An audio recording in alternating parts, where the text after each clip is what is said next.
Hello, welcome to the Weekend Review, where we don't just skim the headlines, we dive beneath them. I am Mahmoud Mbouch. Tonight, as we usually do, we take 10 of the top headline stories of the week in the review and go into them into some depth. Of course, we cannot take all the top stories of the week. Time wouldn't allow us that, but we hope that you'll be pleased with our selection. So this week, from the somber passing of Pope Francis at 88 to urgent calls for corruption to be made into a human rights crime, we'll delve into these stories. And there's a revealing story on Shigella, one of the leading causes of diarrhea, especially in children. And also the National Audit Office, they've unveiled 2025-2029 strategic plan. We'll go into that.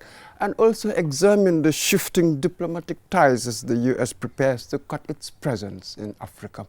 And I'm pleased to be joined by my colleague here, Julde Njai.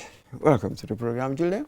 Thank you. I think this is your maiden appearance on this program, isn't it? Or have you been here before? I've been here before with Mr. Ade, but once. But I'm glad to be back again. Cheers. And we've also got in the studio Mr. Lyman Sonko, our sign language interpreter. Now, first, the Pope. His birth name was Jorge Mario Bergoglio, but afterwards known as Pope Francis. He died during the week and was also buried. Let's just listen to this.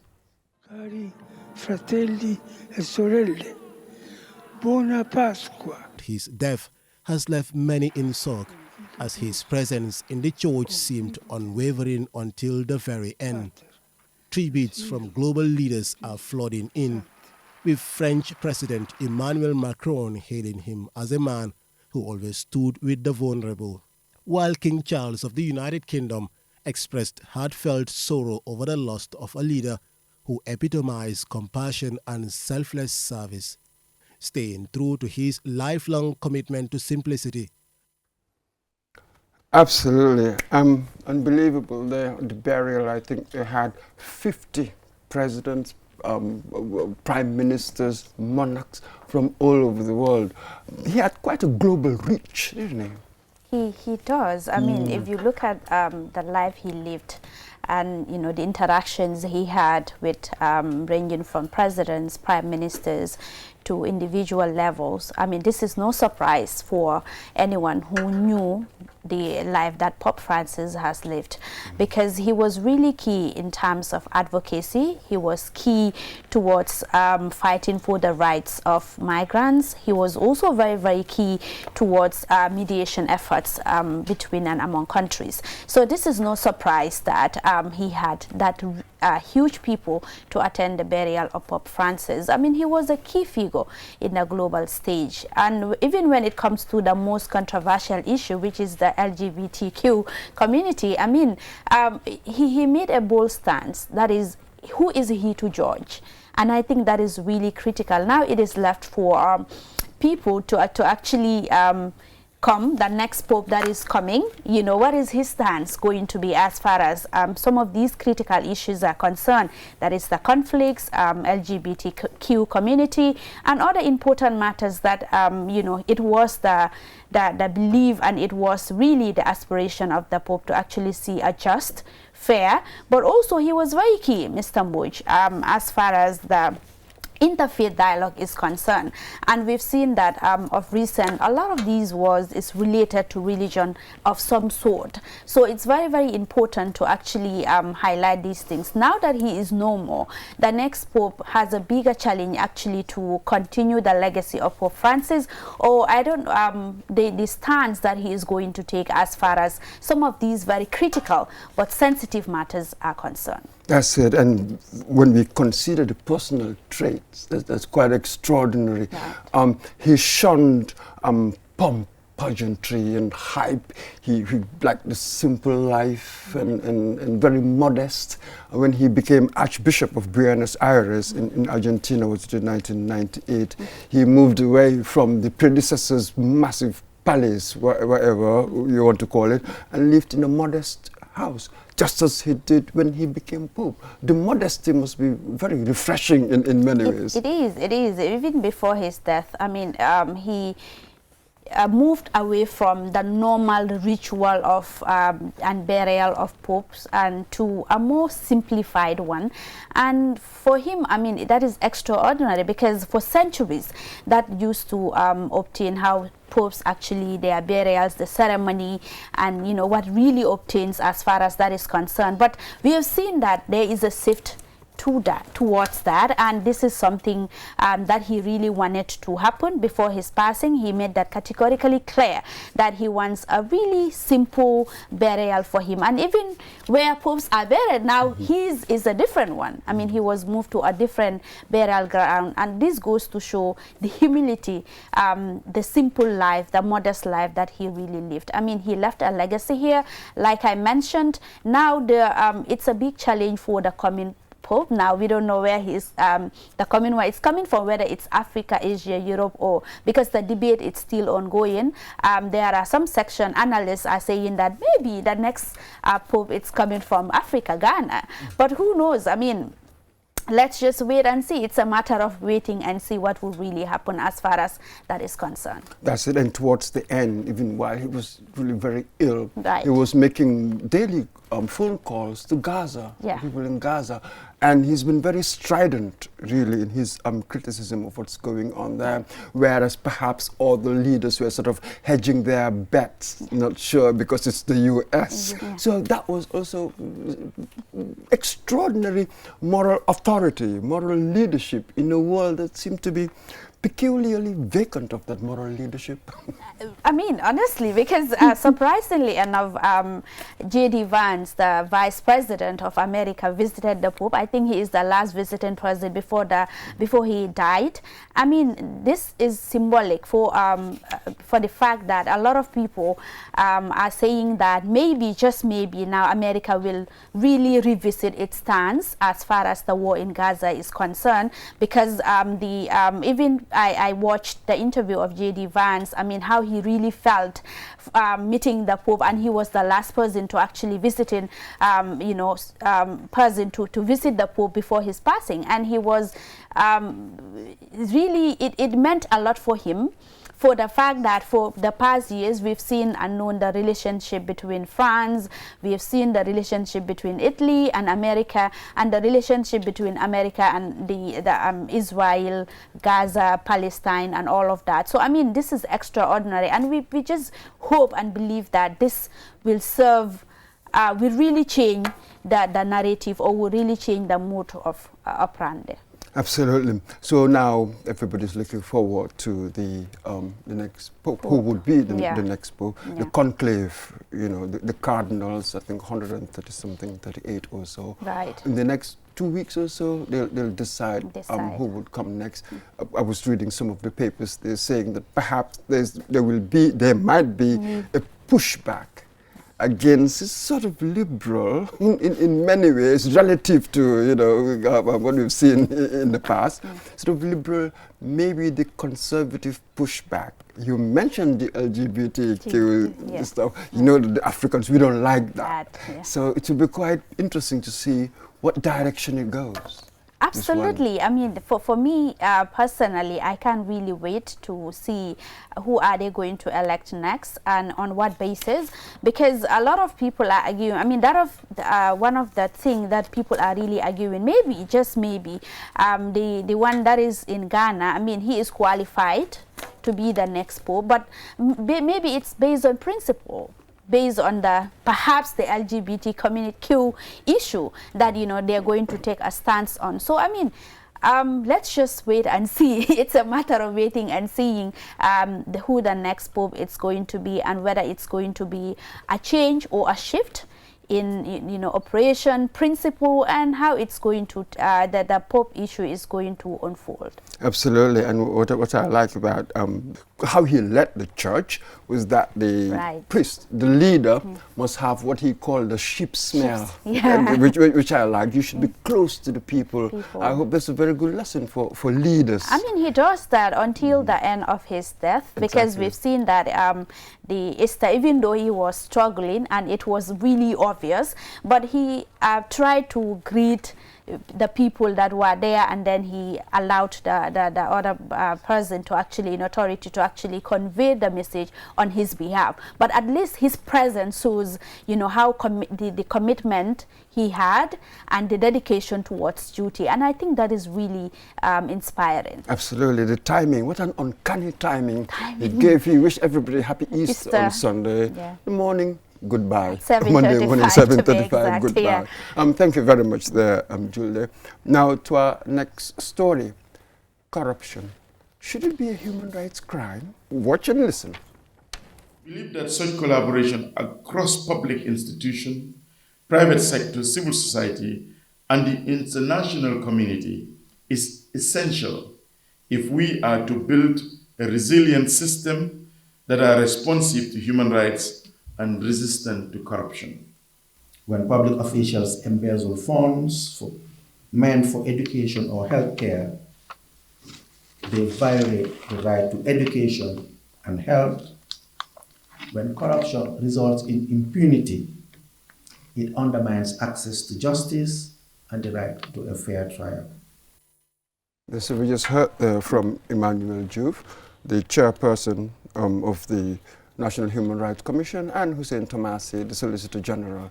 Quite interesting thing he said there. When we do corruption, when we get ourselves involved in corruption, we are really violating somebody else's rights, because money sort of earmarked for education and health, when I spend it on myself or I embezzle it, then the adverse, dire effects on others. Absolutely. I mean, corruption is really complex, and it affects everyone in the long run, and even in short term it affects everybody, whether we know it or not. So I mean, it's really, there is a need for concerted efforts to actually fight corruption, and the Gambia, surprisingly, despite all that free policy tools, frameworks that are in place, the Gambia is still finding or battling a lot of challenges as far as corruption is concerned. In the civil service, just recently, we have seen the press release, over 1,400 ghost workers, you know, in the civil service. I mean, that is extraordinary. I mean, we can't believe that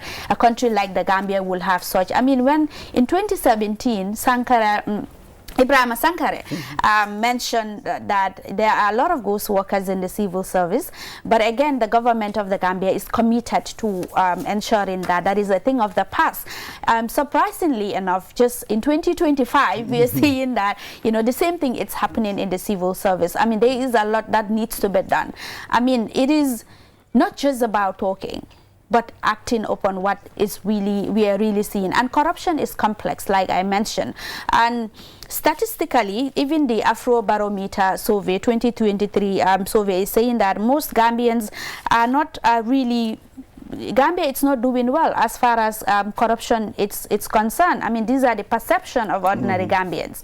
And also we have seen that the Transparency International in 2023, their corruption index, it's also saying that Gambia is scored 37 out of 100. You know, this leaves the Gambia at around 100, you know, countries out of 180 countries. That is 98. That is a lot. I mean, 98 out of 180 countries, that is a lot. So it goes to show that we have a long way to go as far as fighting corruption is concerned. But again, it's not only for the central government. It starts from the grassroots, the local government. It starts from ordinary Gambian. It starts from in our homes, the family level. I mean, this Maslaha syndrome, we should really let it go in order to move ahead as a country. Because we always have this debate of, okay, maybe Gambia is not really lucky when it comes to leaders. But let us reassess ourselves as a people. Are we not lucky to have good leaders, or are we ourselves not good people? I mean, this is the conversation that should be ongoing, because we've seen that Jawara came and a lot of blame game regimes. You have commissions upon commissions, you know, when it comes to corruption. Jammeh now left. We are also having commissions that ongoing commission of the local government council commission. We've seen that going on. I mean, a lot of alleged corruptions are happening at the council level and the central government also as well. So it goes to show that as a people, this is just beyond the presidency. But it's a matter of the people. It's Gambian. So we really need to deal with it as a people, as a country, and then leave politics behind. That's it. And here, though, whereas before, I was thinking now still we see corruption as an economic offense. Right. But here they're making it a human rights one. Right. That's an interesting one. Should we be doing that? Right. I mean, it's a human rights violation in a sense, because imagine if we are having 20 billion, for instance, and that 20 billion goes to maybe in healthcare, in education, it goes to ensuring that the basic needs of the people like electricity, water are really in place. But that if that $20 billion is really embezzled, it goes to affect the people directly. Those that should have benefit from that 20 billion will not benefit. And now you're indirectly violating their human right.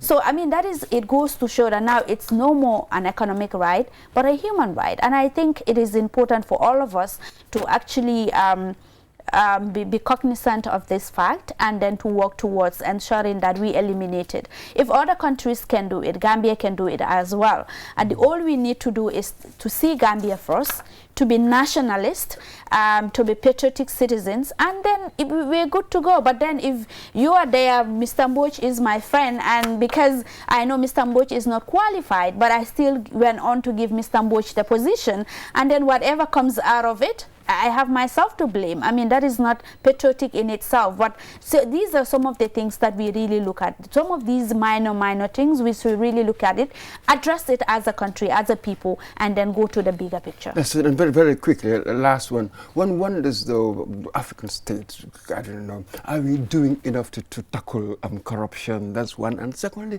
one also wonders, how can regional bodies, be it ECOWAS or AU or UN, help, as it were, in really trying to curb this? You cannot remove it entirely, but have enough institutions where we have a chance of catching them.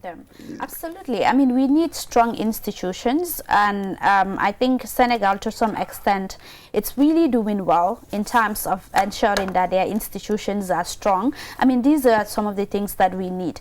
But whether ECOWAS and the AU can really help in this dilemma that we are in right now, corruption, I mean, that is subjected to debate, because even ECOWAS, their mandate to reconcile the African people, to ensure that they come under one umbrella, even with that they are struggling. We have seen the coups in West Africa, Mali, the breakaway nation, alliance of Sahel states. We have seen all of that, and you know, other analysts are even arguing that there are potential countries that will join the alliance of Sahel state. I mean, if they are even struggling with that, the smaller thing, why not the bigger picture, which is corruption? I really doubt. I think there needs to be total reform as far as AU is concerned, total reform as far as ECOWAS is concerned. There needs to be that credibility. They ought to be seen to be credible in order for people to actually trust them to actually get the much needed things done. That's it. And the biggest reform of them all, the national one.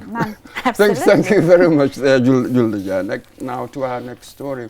The MRC published a study on Shigella, which is a type of bacteria that's one of the leading causes of diarrhea, especially in children.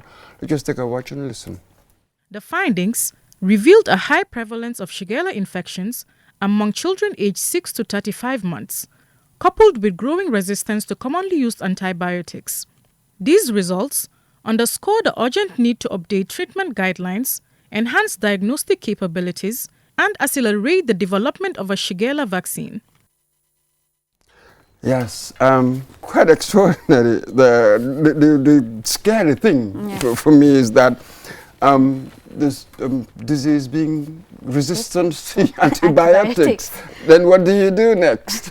I mean, this is where concerted efforts, collaboration, partnership is needed as far as fighting Shigella is concerned. I mean, this is a study that is being conducted in 2022, launch. I mean, so it's critical. You can't just have studies, launch them, and they're there. Next up, what are we going to do as a country to actually find solution to this? Because it is a threat.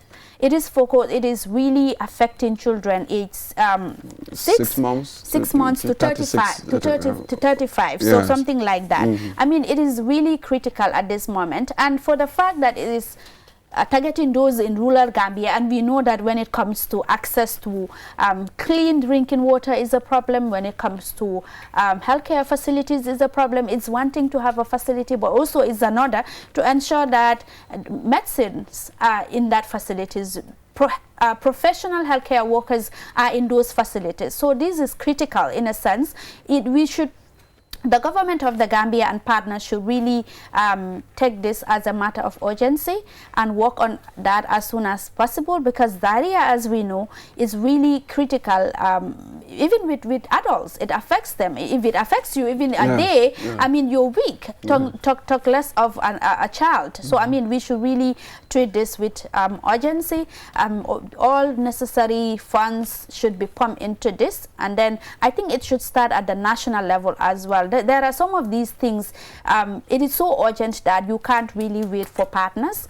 I know partners are important, but there ought to be that national commitment, determination to actually get things done in order to be able for the partners to speed up the process.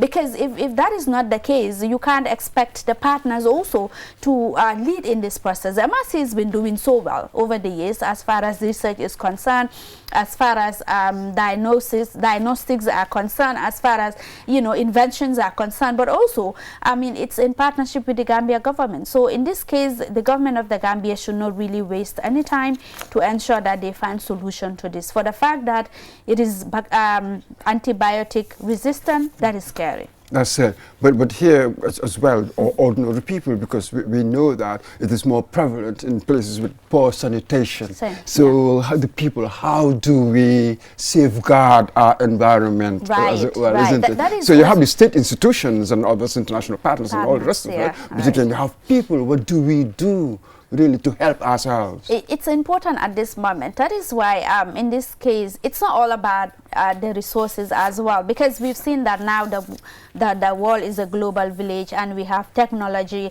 I mean, they can what the government can do is to leverage on technology, leverage to advocacy, awareness creation. This really helps at this critical moment. If funds are not there, but all you can do is tell people how to actually take care of themselves, how to take care of their environments, their families. I mean, some of these things we tend to really underestimate it, but it's so critical, it's so important that, you know, if you create that awareness, especially those in rural Gambia, we know that internet penetration in the Gambia is a little over 20%.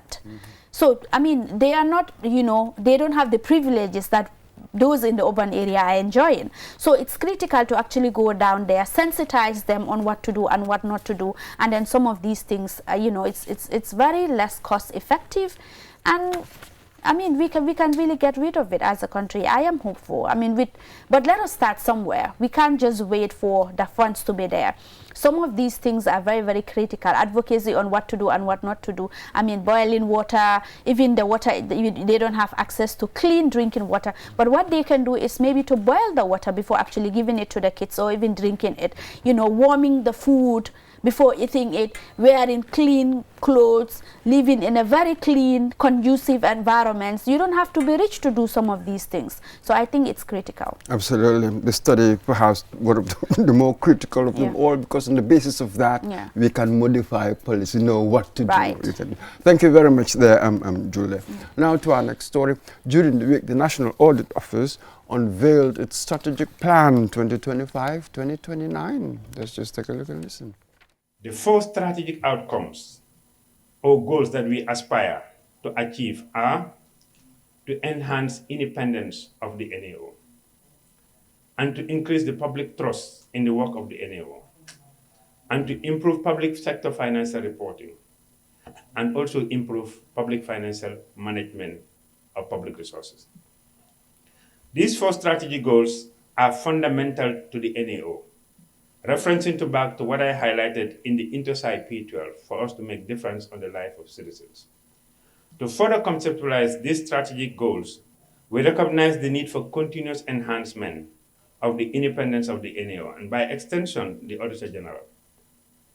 This is essential for effective delivery on the mandate as established by the Lima Declaration and the Mexico Declarations of Intersite P1 and P10 respectively on site independence.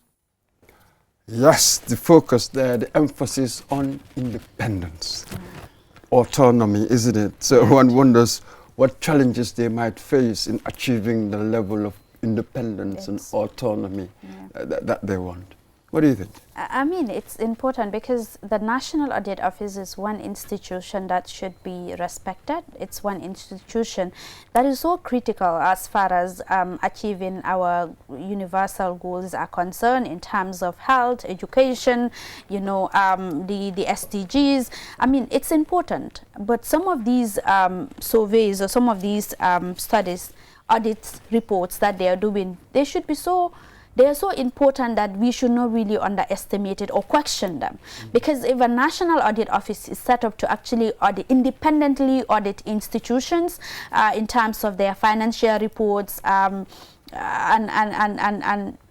financial statements and also reports, we should really look at them critically, report it extensively, and then they should be given that autonomy. They should be given that independence to actually work on you know, their constitutionally mandated work. I mean, it's critical. Over the years, we've seen some of the reports that they've done, and we've seen some institutions really coming forward saying, denying some of the findings that the National Audit Office makes. I mean, some of these things, you know, will go a long way towards affecting their work, but also the credibility. I mean, credibility is very, very important, and it's one thing that the National Audit Office has at the moment, so they should not really compromise on it. So this strategy is really, really apt, you know, and it will go a long way towards helping really people to know their next steps, the things that they do, because the world is evolving and Gambia should not be left behind.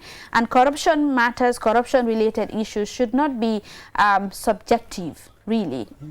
Everyone should be involved as far as that is concerned. The relevant authorities, if the findings are there, this is the findings of the National Audit Office, they should really act upon those findings, not just to leave it there lying on the bookshelves and all of that. That's an important point, because the impact that having an independent audit office, the impact it will have is that one, government governance, you know, it will improve that, and public trust.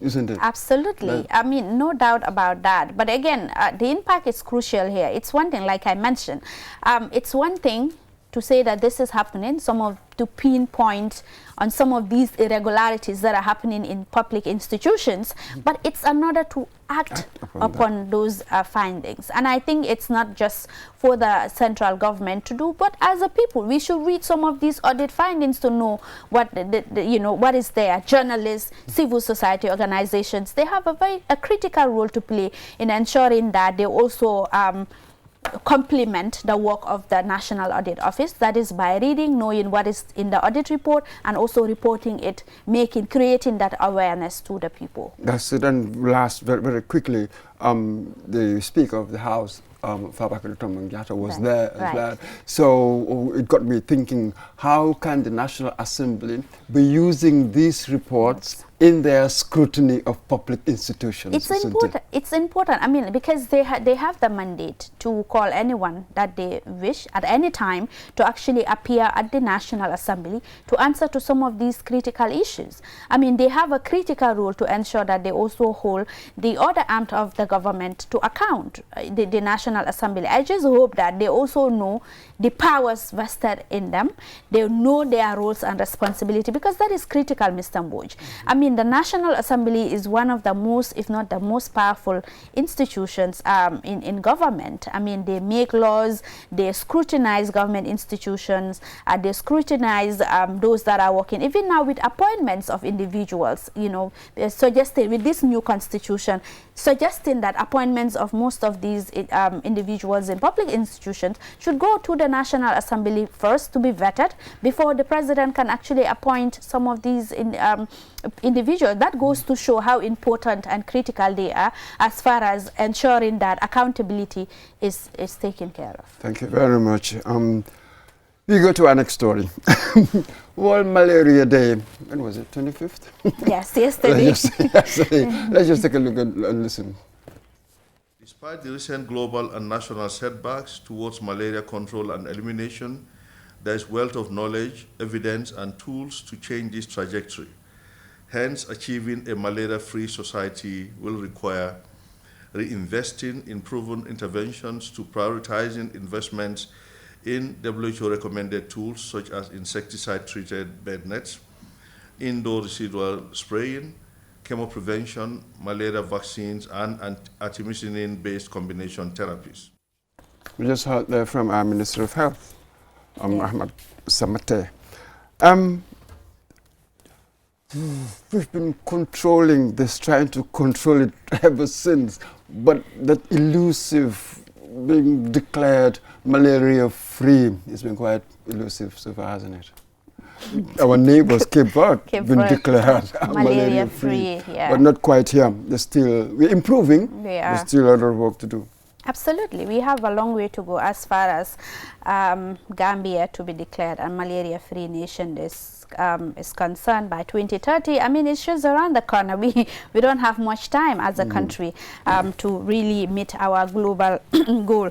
But it's important to say that Gambia is doing quite well, because just yesterday the Ministry of Health is saying that Gambia, the number of confirmed cases in the Gambia dropped by more than 50% in 2024. So actually we're doing well in terms of malaria cases control. We're really doing well, and of course this is in collaboration with partners. You have World Health Organization, you also have Red Cross and other partners that are here. And recently, during the commemoration of the World Malaria Day 2025, we have seen the launch of an accelerate malaria elimination in the Gambia project. It's a 2-year project funded by the Chinese government, the China International Development Cooperation Agency, in collaboration with IFRC. It's a 2-year project, and this is focusing on the Central River region, West Coast, URR, and of course the Canifing municipality.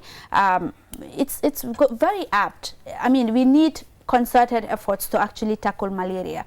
For this year's theme is really apt, you know, malaria ends with us, so let's reinvest, reimagine, and reignite. So it needs concerted effort from individuals, communities, local grassroots level to actually fight against malaria. We've seen that a lot has been done as far as malaria control, prevention is concerned, but also we have a lot more to do as a country in order to reach our 2030 target. And this again, of course, the decisive turn, as it were, would include the people, because it depends on in the neighborhood how clean it is. You don't create breeding grounds for them, so the people must come in. Right, that's the biggest issue. Absolutely, people coming in. It's a more reason why this year's commemoration was even done in Burfoot in the first place, to actually get the local community involved. I mean, because they have realized that malaria, we can't eliminate it entirely without the involvement of the people at the grassroots level. And Gambia is not an exception to these. I mean, if you look at the global figure, WHO figure, globally, malaria cases, you have 263 million cases of malaria. That is in 2023. And of course, you have 596,000 deaths. But of course, the African region has disproportionately higher number of 246 million cases in 2024, and we have also seen that they also have a higher number of deaths as far as the global figure is concerned. So the African region needs to step up as far as malaria prevention, control, and also is concerned. That's it. But for us here, We're not stopping up. We're taking a break. Yeah. See you shortly. QMoney is back again with its easy-to-use, secure and convenient mobile app that allows you to carry out all your transactions. No matter where you are or what time it is, you can always access your funds. With the new QMoney app, you can cash in and out, buy credit, buy QPower, shop, make payments, and so much more. You can also send QMoney, pay bills, receive international remittances, and transfer cash to others. Just download the app from your Play Store or App Store and get started. For more information, call customer care on 133. QMoney, Sinu Kalpe. We innovate, others follow.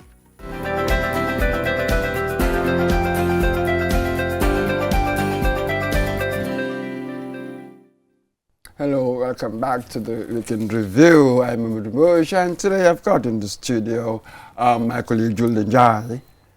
Julie? Your interjections, as Adi would put it, have been fantastic so far. You've done five to go. Next, during the week, 33 people were rescued from trafficking in Ivory Coast. Let's just take a look and listen. The traffickers reportedly convinced victims hailing from Benin, Burkina Faso, Togo and Ghana to pay up to $9,000 for what they believed were opportunities to work in Canada. But instead, they were taken to Ivory Coast, where they were held under physical and psychological coercion. According to African News website, the victims were forced to take stage photos in luxurious settings and post them online, pretending to be in Canada to lure others into the same trap.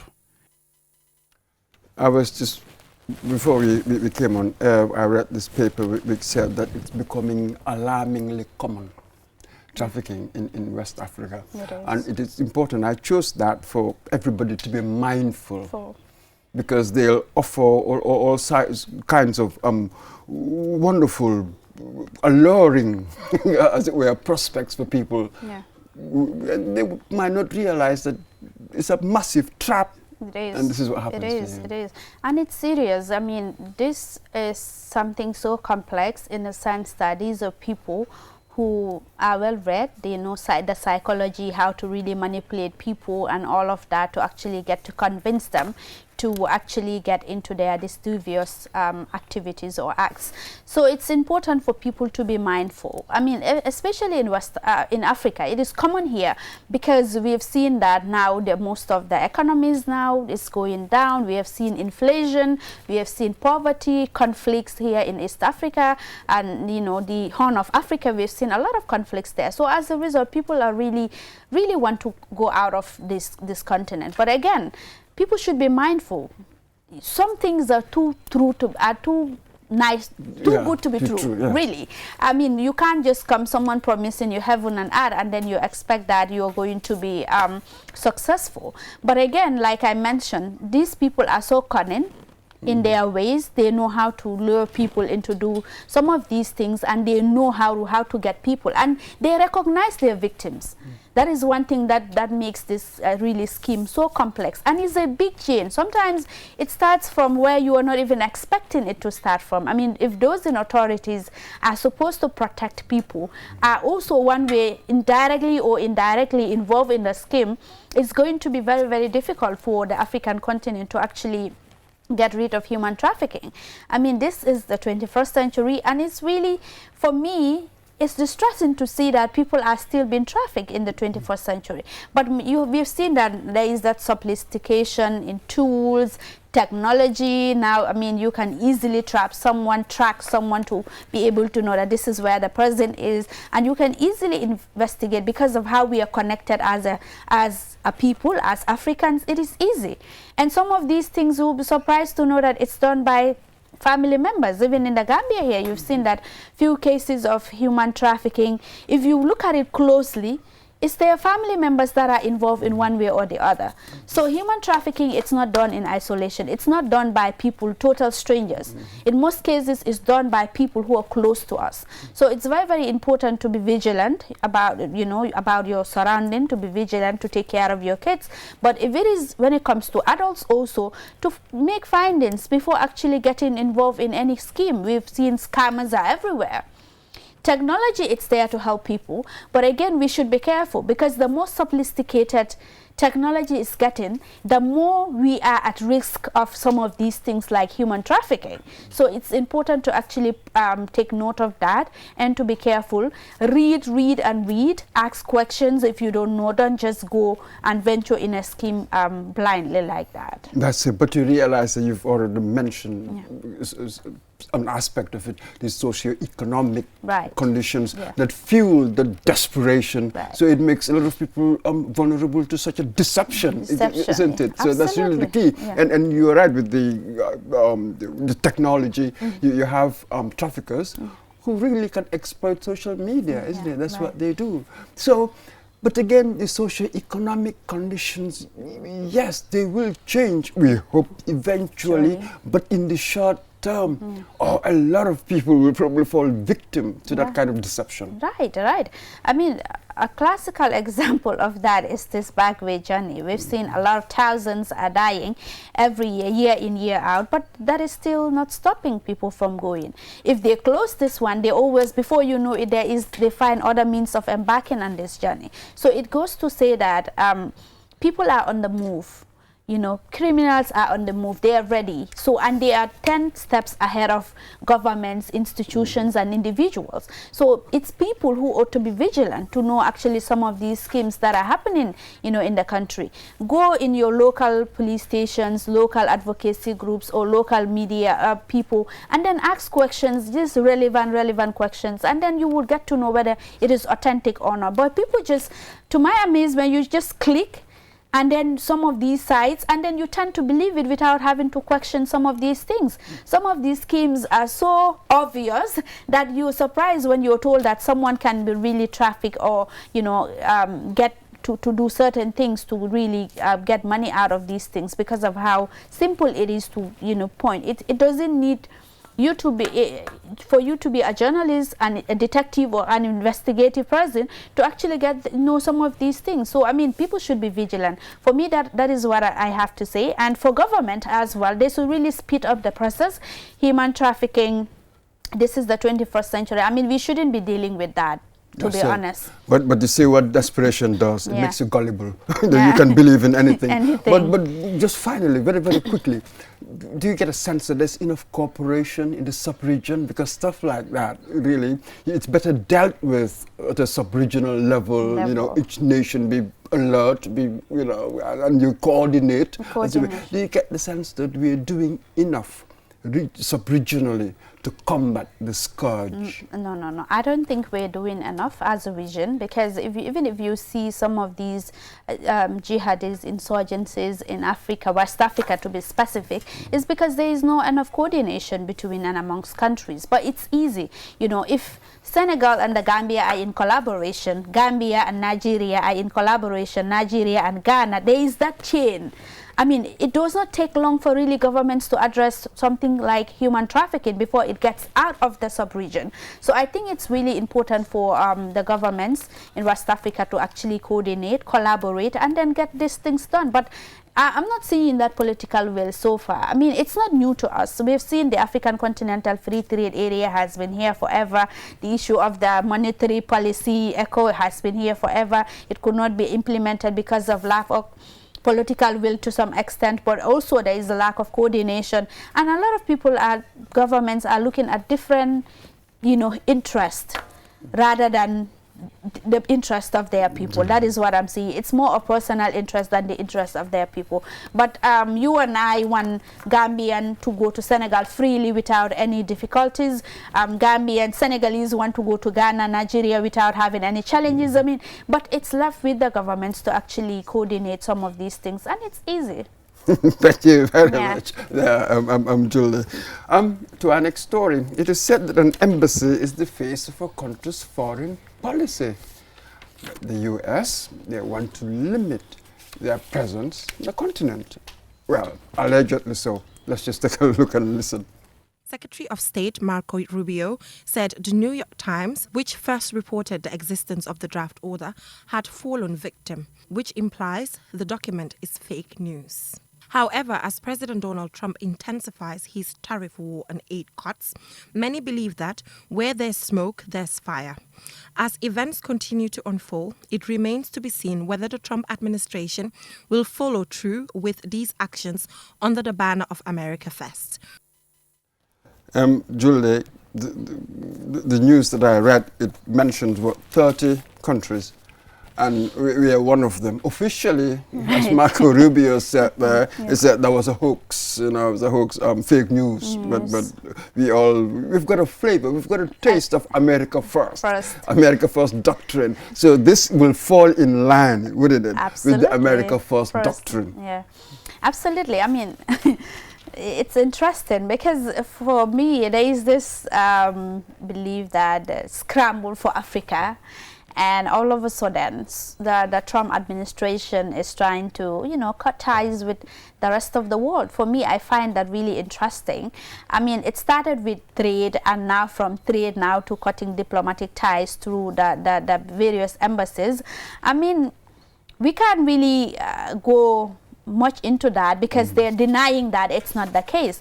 But what I'm saying here, let us now look at Africa. If what is said is anything to go by, if the leaked document is anything to go by, it is time for Africans and Africa to look at itself inwards and then get to also say Africa first. If America can say America first, why not Africa? I mean, we get what it takes. We have natural resources in abundance. We have gold, diamonds, silver. We have all of it in Africa. It is time now to leverage on what we have as a continent, but we need that united force as a continent, as a people, to get things done. It's not impossible. Nelson Mandela, Kwame Nkrumah, they all have this dream. I mean, it is left to us to actually make their dream come true, and it is possible, trust me. So now I think this serves as a wake-up call. For me, cutting US aid serves as a wake-up call for African countries to say, hey, you know what, you can't keep depending on these people forever. If America can do it, another country can just wake up one morning and say, I'm cutting this off. I mean, what are you going to do? So things like our electricity, water, our trade, we should not really depend on the West entirely on that. It's rather unfortunate that we are doing it. Look at Nigeria. Now that they have taken care of their oil industry, doing that, producing it locally, Nigeria is now one of the countries in Africa that is having one of the lowest prices in gas oil. So, I mean, if Nigeria can do that, I mean, I'm surprised that for so long they did not realize that if they do that, their gas oil can go down. So why not other countries as well? Let them find the expertise, the human resource, the technical know-how to actually get things done. And trust me, if the political will is there, these things are very easy to do. I mean, we have it there. It's not like it's not there. It's already there. We just have to reproduce it. We have to really do it in our own country, refine it, and then have not the raw material, but also the produced one in the country, and then sell it.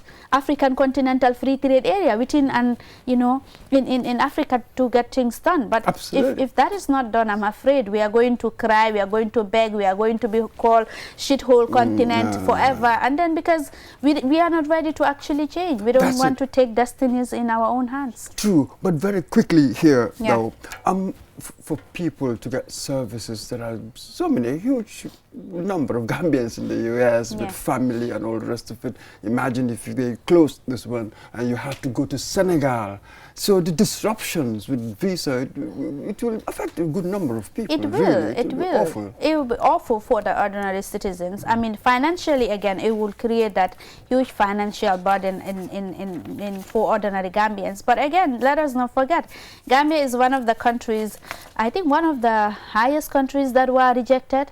Okay, yes, the highest number of rejections. Yes, exactly, yes. So come on, I mean, people are applying, in their like numbers. But again, if you look at the rejection also, it's money. So, I mean, let us look at ourselves inwards. I think that is important. It's important to go outside, to explore, to do stuff, to get money, to come back, invest, because we've seen that with the remittances. I mean, now it's going far more than most of these sectors.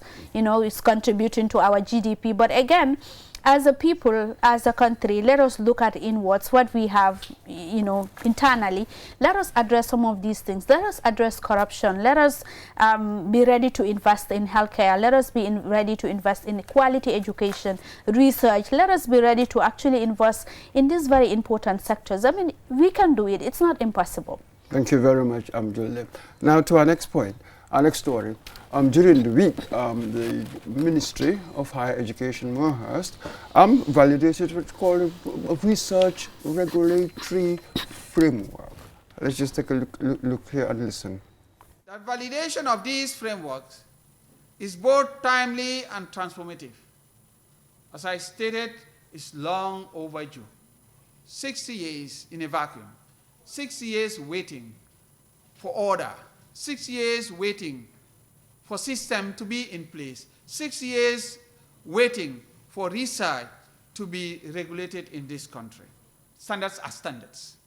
We refuse to be judged by those compromised standards.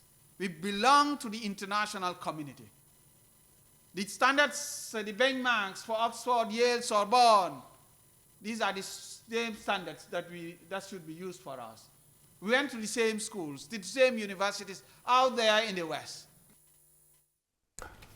That's it. We went to the same schools out there. How come when we come back home and we let our standards down, we let our guard down? Absolutely true. But we don't do much research, do we, really? We don't. As a country, we don't. As a continent, really. As a continent, yes. But to some extent, I mean, I think other countries are doing well in Africa in terms of research. Let us just give it to them. But as a country now, let us focus on our country, Gambia. What are we doing in terms of research? You know, it's important now. It should be a known fact how many people are in the country, the employment rate, the poverty rate, the number of graduates in the country, the number of doctors we have, number of nurses. I mean, some of these things should be known as a country. I mean, how much have we really invested in the agricultural sector, in the fisheries sector, in the tourism sector? I mean, some of these things is only research that can get you that. But it's very, very difficult now in this country to get data. That is why here, every day you hear people, government officials coming up with data and information that I don't know where they're getting it from. But thankfully now there are fact check centers, you know, which enable people to actually fact check some of these information that is coming out of the government officials to say, hey, you know, now we are here, we are vigilant, and we are fact checking to know that some of these things are not. But all of that is possible because of research. If the research documents are there, now you cannot just come and tell me that, you know, the Gambia, the budget is 10 billion, for instance. You can't tell me that because already we know it's already there. So, I mean, some of these things, I think it's very, very important, and Gambia is really behind in terms of research, but this is a laudable initiative coming up with research, and the University of the Gambia should spearhead this, really, because as a country, we ought to do better, really, yes, in terms of research to be able to tackle our problems. We can't just take research from other countries and then want to implement it at our national level. The reality is there, and our realities are too different, and we can only get the much needed change in this country if you do research based on the realities on the ground and act upon the research that we have. Absolutely. Thank you very much, Julie. Now to our next story. Mental health program, training for NGOs and civil society organizations. Let's just listen to, take a look and listen. Stigma in our society that is preventing people from seeking support. You've seen the recent rise, well, some acknowledge that there is a rise in the number of suicide cases.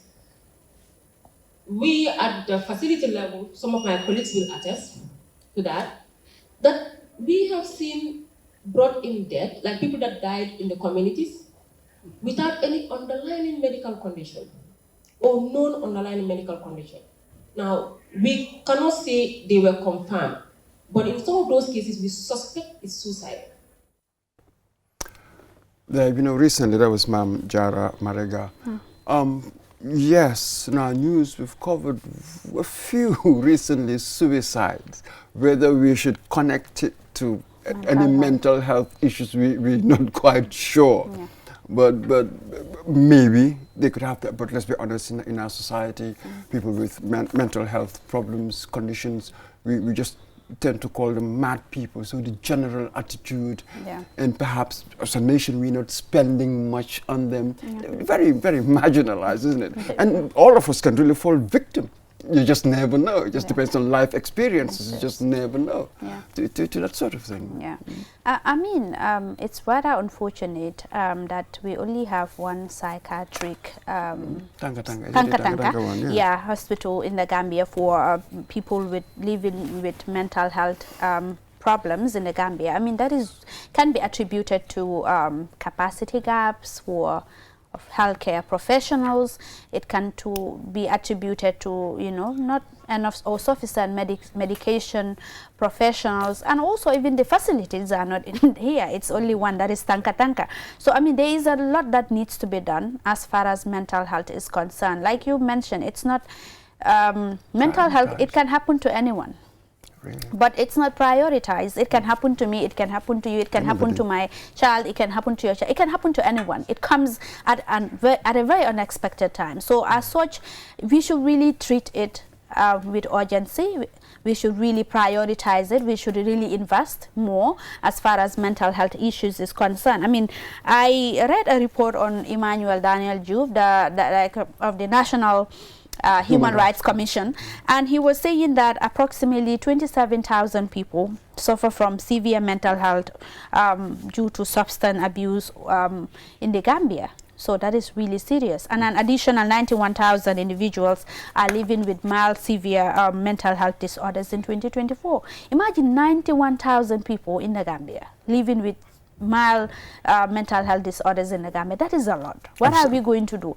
Do we wait until when they take off their clothes, go to the streets, you know, start harming people? That is when we take it seriously.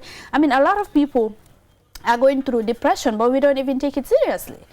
And depression can really lead to, it's part of mental health. Yes. So, I mean, do we have the facilities? Do we have the human resource to actually console and counsel some of these people that are going through a lot? But rather we stigmatize them, discriminate them, and we ought to do better as a country. Absolutely, the advocacy must go on. Must go on. And finally, the leader of the GMC, Gambia Malaria Congress, held a press conference. Let's just hear what he had to say.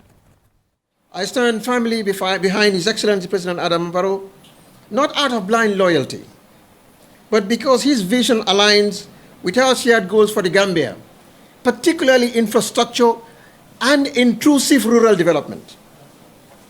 My support is for the nation first, last, and always. This government, in all honesty, regardless of where you stand on the political divide, has delivered the most ambitious infrastructure transformation in our nation's 60-year history. Achievements that were once deemed impossible. Hundreds of kilometers of new roads, including critical highways and rural access roads, now connect farmers to markets, students to schools, and businesses to customers.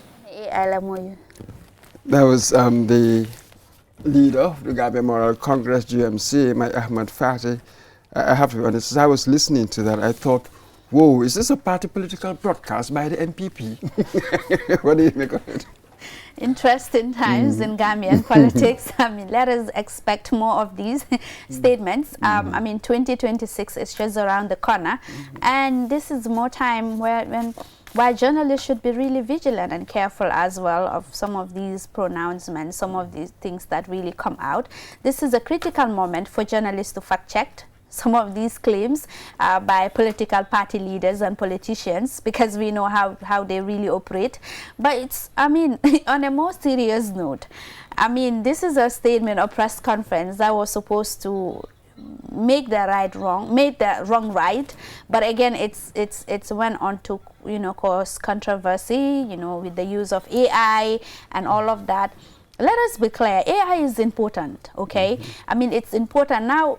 As it is evolving, we ought to evolve as a people, as a country, but also the way we use it also matters. Like I said, you can't just copy and paste something that is being on AI and then you want to present it on a national front. I mean, it doesn't work like that. That is why we have our realities on the ground. I think as one reason why we are really struggling as a country is because we take all this policy framework, policy tools outside, we just copy and paste them. And it doesn't suit our realities. That is why we are struggling with the implementation phase of most of these projects. Every day, week in and out, you hear ministry this is validating this, validating that. But again, when you look at the implementation part of it, it's really not doing well because of the copy and paste issue. We should really look at that. Absolutely. We've really come to the end of the program. We're going to get into GMC as a political force. No National Assembly member. And I think when it comes to the wards, was it 2018 they won one ward? How much of a political force is the GMC? Very quickly. You've got not much. 10 seconds. Oh, not you finished it. You've done very well. Thank you very much, Julden Jai. Fantastic insight, really, into our stories. And thank you, Mr. Lamin Sonko, our sign language interpreter. And of course, thank you to our viewers. Until next time, goodbye.